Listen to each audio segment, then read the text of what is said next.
ملت ٹائمز میں خوش آمدید۔ دنیا کے بڑے بڑے میڈیا بھی اب گودی میڈیا کا کردار ادا کر رہے ہیں۔ بھارت کی بھاشا میں آپ ان کو انٹرنیشنل گودی میڈیا کہہ سکتے ہیں۔ وجہ یہ ہے کہ دنیا کے بڑے بڑے میڈیا ہاؤس بھی غزہ اور فلسطین کے حوالے سے اب یک طرفہ رپورٹنگ کرنے لگے ہیں، ون سائیڈڈ خبریں دکھانے لگے ہیں، اسرائیل کے نریٹو کو یہ آگے بڑھانے لگے ہیں اور فلسطین کی جو سچائی ہے، غزہ کی جو سچائی ہے، اس کو چھپانے لگے ہیں۔ اسرائیل کیا چاہتا ہے، اسرائیل کا نریٹو کیسے آگے بڑھے گا، اسرائیل کو دنیا کی حمایت کیا ملے گی، ان تمام باتوں کو سامنے رکھتے ہوئے دنیا کے کئی بڑے بڑے میڈیا ہاؤسز خبریں چلا رہے ہیں، اور اس کی وجہ سے اب وہاں کام کرنے والے لوگ ان میڈیا ہاؤسز کو الوداع کہہ رہے ہیں، وہ بغاوت کر رہے ہیں، وہ ریزائن دے رہے ہیں اور کہہ رہے ہیں کہ ہم ایسے میڈیا ہاؤسز کے ساتھ کام نہیں کر سکتے ہیں جن میڈیا ہاؤسز کا ضمیر بک چکا ہے، جو اسرائیل کے نریٹو کو سپورٹ کرتا ہے اور غزہ پٹی کی جو سچائی ہے اس کو آگے نہیں بڑھاتا ہے۔ اور انٹرنیشنل گودی میڈیا کی جو لسٹ سامنے آئی ہے،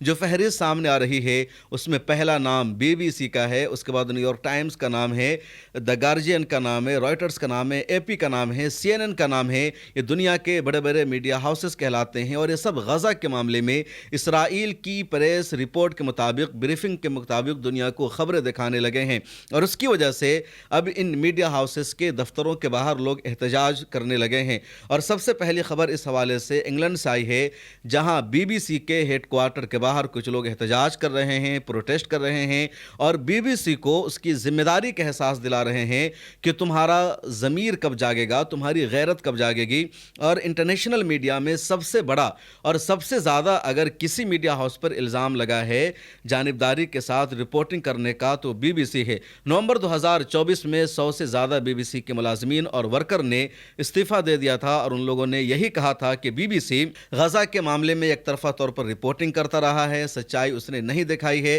اس لیے ان لوگوں نے ریزائن کر دیا۔ اس کے بعد اسی سال یعنی جولائی 2025 میں بھی 100 سے زیادہ بی بی سی کے ورکر نے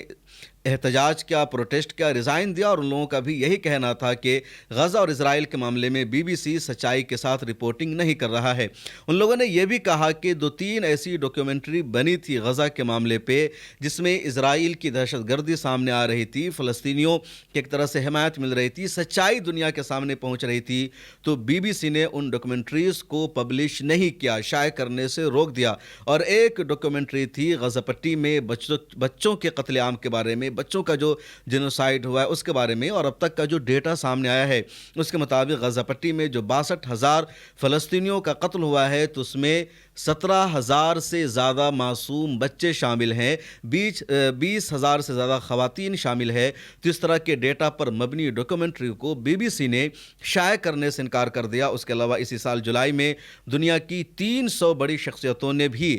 انگلینڈ کی پارلیمنٹ کو خط لکھا، بی بی سی کے ڈائریکٹر کو خط لکھا اور مانگ کیا کہ وہ بی بی سی کے عملہ پر اور ایڈیٹر پر ایک طرح سے دباؤ بنائے، اس کو گائیڈ لائنز دے کہ وہ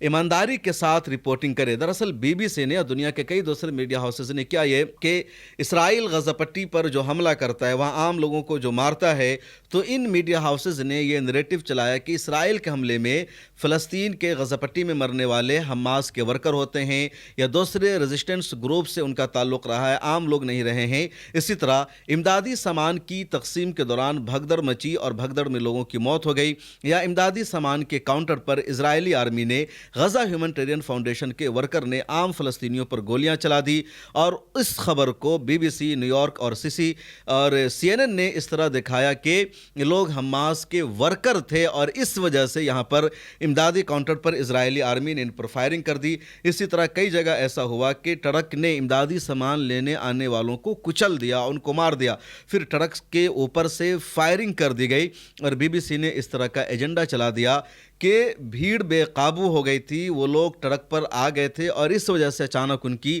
موت ہو گئی۔ تو یہی پر ایک بنیادی فرق ہوتا ہے، اور اس طرح کس نریٹو کو سپورٹ کرنا ہے، کس نریٹو کو نظر انداز کرنا ہے، یہ بی بی سی نے کیا۔ آگے رائٹر نے جس طرح کی گھٹیا رپورٹنگ کی ہے وہ اور شرمناک ہے، لیکن رائٹر کی بات جانے سے پہلے انگلینڈ میں بی بی سی کے دفتر کے سامنے جو پروٹیسٹ ہو رہا ہے اس کی ایک جھلک آپ دیکھیے۔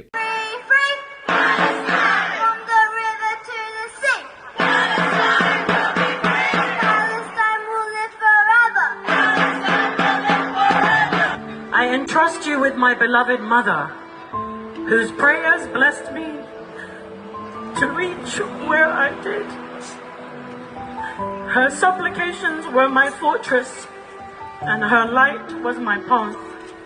I prayed to Allah to grant her heart patience and to reward her on my behalf with the best reward. The BBC should not be supporting Israel and not be telling lies. If I must die, you must live. Tell my story and sell my faith. To buy a piece of cloth and some string. Make it white with a long tail. So that a child somewhere in Gaza thinks what a moment an angel is there. I want to tell the children of Gaza, you deserve a happy life. May Allah bless you with ease in this world and the highest paradise in the afterlife. I want everyone in Gaza to know that we are here and doing all we can to help you. You little kids are doing more than everyone in this big fancy office is doing. And I want you to feel the power of that in your heart. I urge you not to let change silence you or borders hold you back.